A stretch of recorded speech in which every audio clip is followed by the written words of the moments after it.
সুপ্রিয় দর্শক, আসসালামু আলাইকুম। যে যেখানে আছেন আশা করি সবাই ভালো আছেন, সুস্থ আছেন। আজকের পর্বে করে দেখাবো অন্যরকম একটা নাস্তা, বানের রেসিপি। আশা করি আপনাদের কাছে ভালো লাগবে।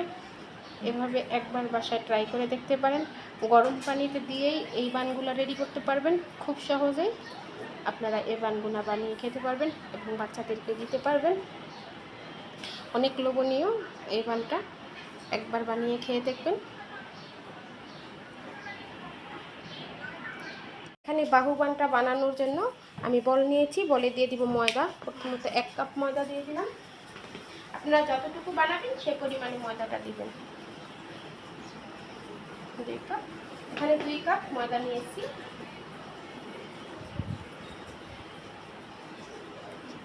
আড়াই কাপ ময়দা নিয়েছি। আমি একটু বেশি পরিমাণেই বানাবো, তো সেজন্য একটু বেশি পরিমাণে আমি সব কিছু নিয়ে নিলাম।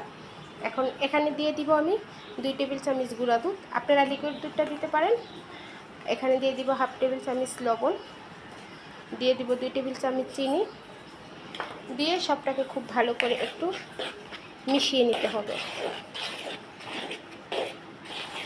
মিশানো হয়ে গেলে এখানে আমি দিয়ে দিব ইস্ট দিয়ে দিব আমি 1 টেবিল চামচ। আর এখানে আমি এঞ্জেল ব্র্যান্ডের ইস্টটা ব্যবহার করেছি। আপনারা চাইলে যে কোনো ব্র্যান্ডেরটা ব্যবহার করতে পারেন। আর ইস্টটা আপনারা ব্যবহার করার পর ডিপ ফ্রিজে রেখে দেবেন, এতে করে ইস্ট অনেক দিন ভালো থাকবে।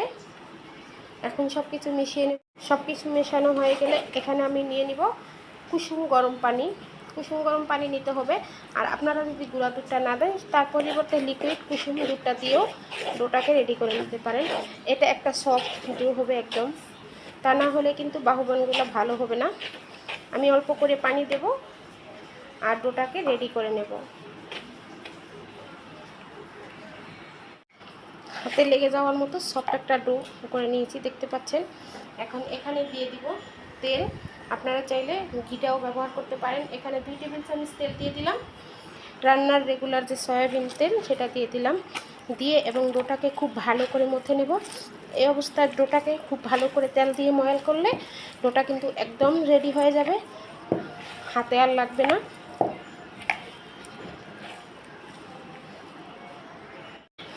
এই যে দেখুন, খুব ভালো করে যখন আমি তেল দিয়ে ডোটাকে ময়াল করে নিয়েছি, এখন দেখুন ডোটার কতটা সুন্দর এবং পারফেক্ট হয়েছে। এখন এভাবে করে ডোটাকে খুব সুন্দর করে রেখে দেব।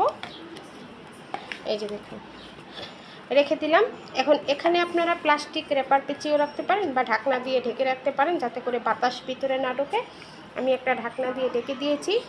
আর ঢাকনার যে ছিদ্রিটা আছে সেটাও আমি বন্ধ করে দিয়েছি। এটা গরম জায়গায় রেখে দেব। 1 ঘন্টার জন্য এটা রেস্টে রেখে দিলাম। এখানে কড়াই নিয়েছি ভিতরের পুরটা রান্না করার জন্য। এখানে তেল দিয়ে দিব, বেশি তেল দেব না, 2 টেবিল চামচের মতো তেল দিয়ে দিব। তেলটা হালকা গরম হলে এখানে কিছুটা পেঁয়াজ কুচি দিয়ে দেব।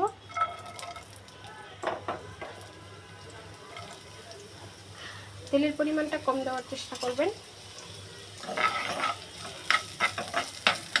পেঁয়াজটাকে হালকা করে একটু ভাজবো, বেশি ভাজতে হবে না। পেঁয়াজটা হালকা ভাজা হয়ে গেলে এখানে আমি কিউব করে ছোটো কেটে রাখা মাংসগুলো দিয়ে দেবো। মাংসটা আমি একটু টক দই দিতে রেখেছিলাম, অল্প 2 টেবিল চামচ টক দইয়ের ভিতরে, টক দইয়ের বক্সের ভিতরে রেখেছিলাম। অল্প টক দই ছিল, তার ভিতরে রেখে দিয়েছিলাম। এখন এখানে দিয়ে দিব আমি সবগুলো মশলা। এখানে দিয়ে দিলাম 1 টেবিল চামচ আদা রসুন বাটা, 1 টেবিল চামচ টমেটো সস, 1 টেবিল চামচ শুকনো মরিচের গুঁড়া, 1/2 টেবিল চামচ গোলমরিচের গুঁড়া, আর দিয়েছি 1 টেবিল চামচ গরম মশলার গুঁড়া, 1 টেবিল চামচ ধনিয়ার গুঁড়া, দিয়েছি 1/2 টেবিল চামচ লবণ। দিয়ে সবটা মশলার সাথে খুব ভালো করে মাংসটাকে নেড়ে চেড়ে নেব। এখন দিয়ে দিব 1 টেবিল চামচ সয়া সস। দিয়ে মাংসটাকে খুব ভালো করে একটু ভাজা ভাজা করে রান্না করে নেব। খুব ভালো করে ভাজা ভাজা করে রান্না করে নিয়েছি, দেখতে পাচ্ছেন। তেলের পরিমাণটা কম দিবেন, এতে করে খেতে ভালো লাগবে। এখন এটাকে চুলা থেকে নামিয়ে নেব। এই পর্যায়ে দেখুন ডোটা আমার কতটা পারফেক্ট হয়ে ফুলে উঠেছে, একদম ঢাকনায় লেগে গেছে, দেখতে পাচ্ছেন কতটা পারফেক্ট হয়েছে। এখন হাতে একটু তেল মেখে ডোটাকে আবার একটু মথে নেব, এটা থেকে বাতাসটা বের করে নেব। খুব ভালো করে ডোটাকে মধ্যে নিয়েছি। দেখতে পাচ্ছেন আমি যে বেলনিটাতে বেলবো সেটাতে এখন এটাকে ছোট ছোট লেচি আকারে কেটে নেব। সবগুলো ছোট ছোট লেচি করে কেটে নিয়েছি। এখন একটা করে আমি বানগুলো বানাবো। এখন বানিয়ে নিব, একটু লম্বাটে করে বেলে নেব।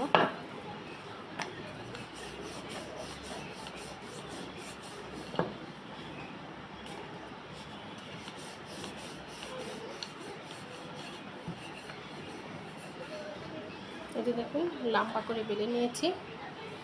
ঠিক এভাবে করে লম্বা করে বেলে নেবেন। লম্বা করে বেলে নেওয়ার পর এরকম ব্রাশে বাটার নিয়ে নেব। আমি অর্ধেক পরিমাণে বাটার দিয়ে দিব।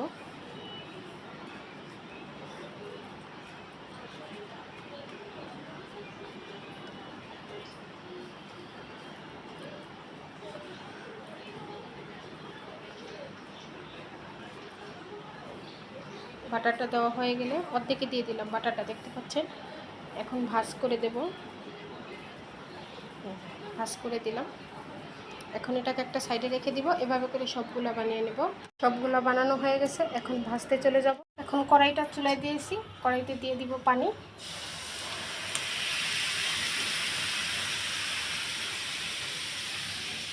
পানিতে দিয়ে দিব একটু বাটার।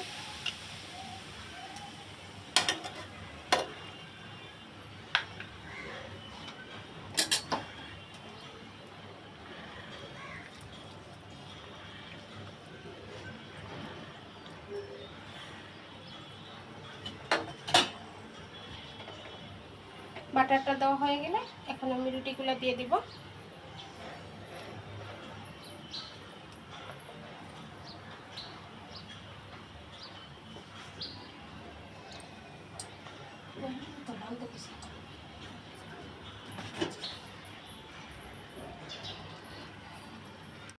তিনটা রুটি দিয়ে দিলাম। এখন ঢাকা। পানিটা একদমই শুকিয়ে গেছে। এক সাইড দিয়ে আমি উল্টে নিয়েছি, দেখতে পাচ্ছেন। আর এই যে দেখুন বাটার দেওয়ার কারণে ভিতরটা একদম ফাঁকা। এই যে দেখুন এভাবে করে সবগুলাকে আমি ভেজে নেব। পানির ভাপেই সেদ্ধ করে নেব সবগুলা। পর্যায়ে সবগুলা রুটি ভেজে নিয়েছি। এখন দেখুন ভিতরটা বাটার দেওয়াতে ভিতরটা লেগে যায়নি। এখন সবগুলো আমি রেডি করব। প্রথমত এখানে মেয়োনিজ দিয়ে দেব।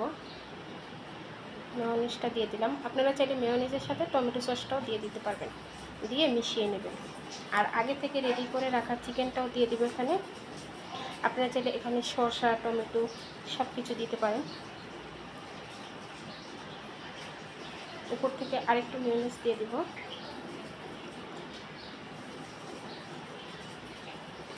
দিয়ে এই যে দেখুন রেডি হয়ে গেছে।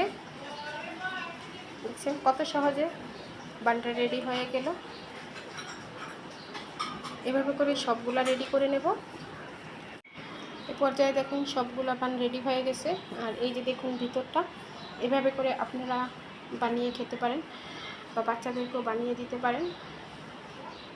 দেখলেন তো কত সহজে বানগুলা রেডি হয়ে গেছে। আশা করি আপনাদের কাছে ভালো লেগেছে।